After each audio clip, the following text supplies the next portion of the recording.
before we begin, turn off the lights, not because it's more fun that way, but because what's in the dark can't find you if it can't see your face.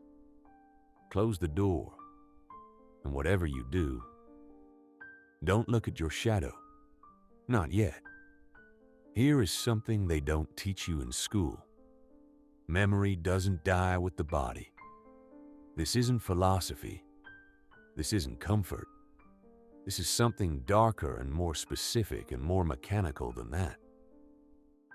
Every thought you've ever had, every fear, every secret, every dream that woke you at 3 a.m. with your heart beating in your throat, those are electrical patterns. Grooves worn into tissue by repetition and emotion. And when the tissue dies, the grooves remain. The way a river remains in the land long after the water has gone somewhere else. The shape of the thought outlives the thinker. And sometimes, not always, not often, but sometimes, something learns to read those grooves. Something that has been practicing for a very, very long time. Mara did not sleep that night.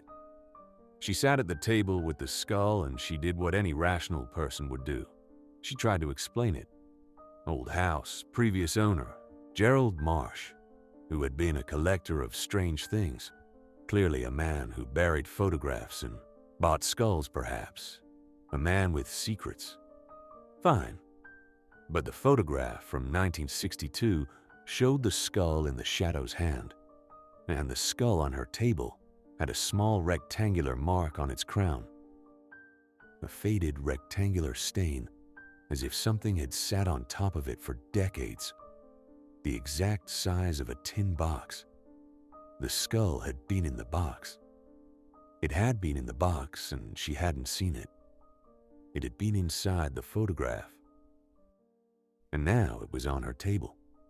She pressed her fingertips against it, and the memory hit her like a car. Not her memory. Someone else's. A child's eye view. Low to the ground, looking up at a very tall man with a camera. No, not a camera, a lantern. Something old with a fluttering orange flame. And the man was smiling and the smile was wrong. The way a mask is wrong.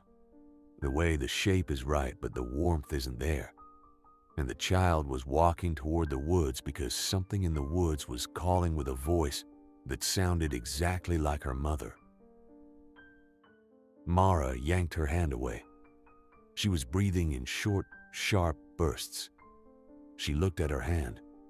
Her fingers were white with cold. She looked at the skull. And the skull. She knew this was impossible.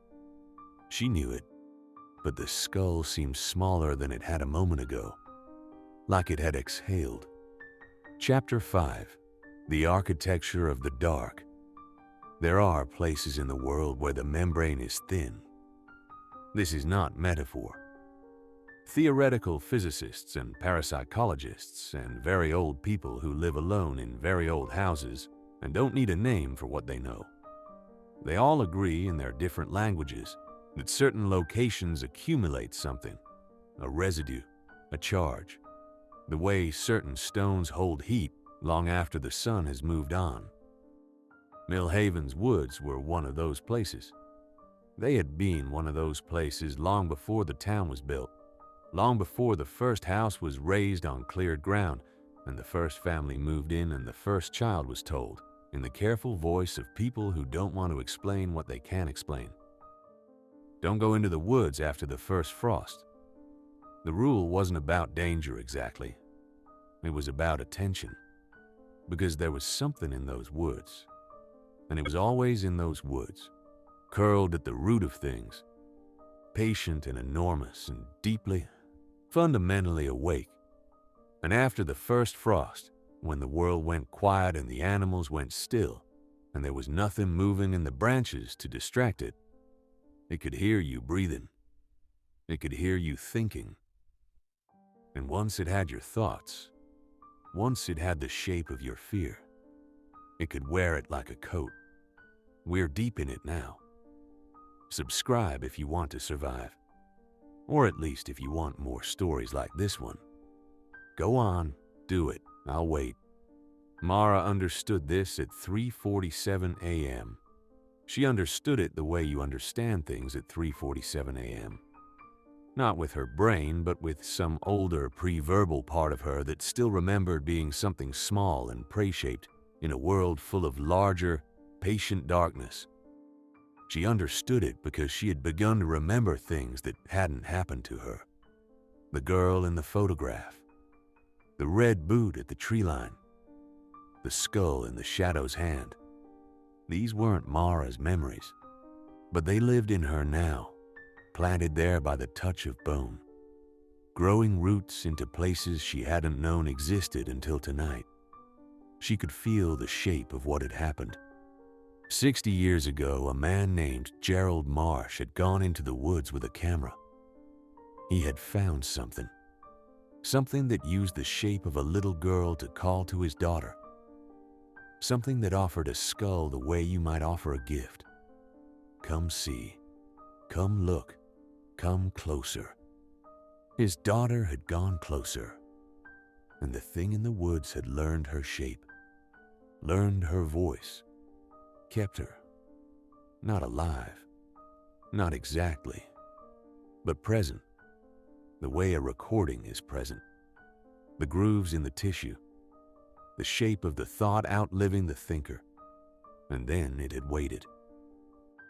Because things like this, things that live in the thin places, in the spaces between the cold and the dark, they have no concept of 60 years.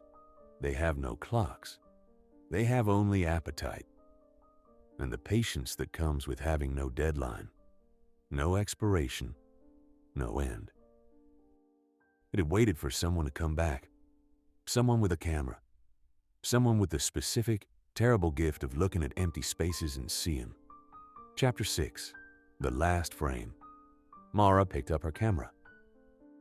She walked to the back door. She opened it. The cold came in like a hand around the throat. The woods were 30 yards away. Bare branches, frost-stiffened ground. The white sky of very early morning just beginning to separate itself from the black. She raised the camera. She looked through the viewfinder.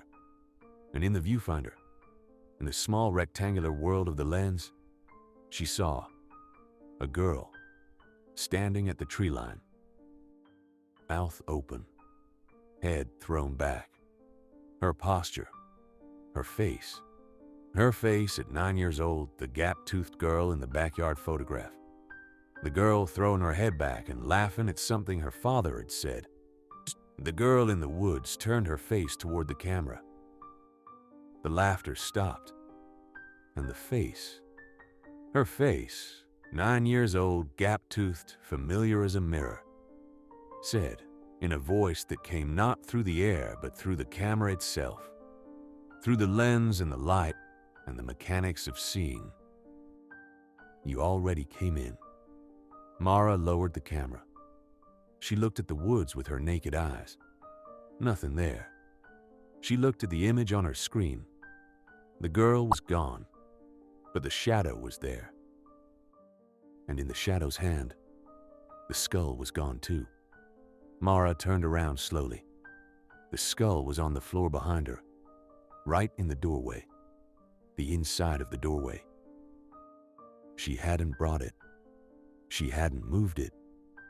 It had come in on its own, and it was placed, carefully, ceremonially, exactly where you would put something if you were saving a seat. Exactly where you would stand if you had just crossed a threshold. Mara looked at the skull. She looked at the woods. She looked down at her feet. And she saw something that made the camera fall from her hands and shatter on the frost-stiff ground. Her shadow. On the ground in the early morning half-light. Her shadow was pointing the wrong direction. Not toward the woods. Not away from the woods. Toward the inside of the house. As if it had already gone back inside. As if it had already gone somewhere she hadn't. as if the thing that wore her shape had been inside all along. The camera was never found. The tin box was found in the house, open, empty. The skull was cataloged by the county sheriff as unidentified remains, provenance unknown.